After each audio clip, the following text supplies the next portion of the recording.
Question one, pacemakers are electronic devices. You put them in the heart, they regulate the heartbeat. It does not become very fast or very slow.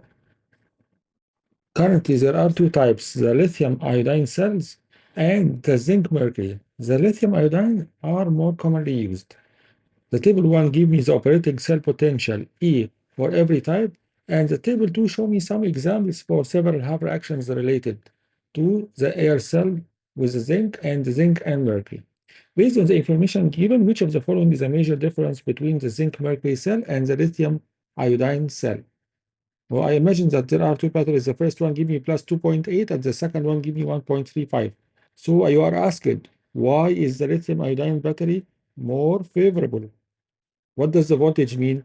Voltage means strong push, more energy, more spontaneous, more thermodynamically favorable.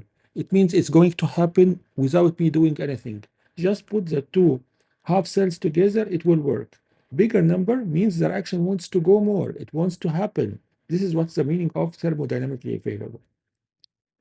So if E node cell is big and positive, then delta G is big and negative. Why is that? We know delta G is equal to negative NF E node cell.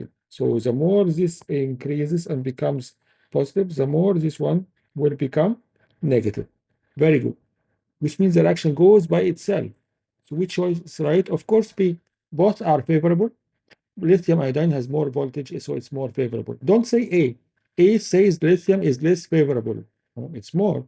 And C and D talking about the oxidation of iodine and mercury. That's not even the point here. It's totally irrelevant.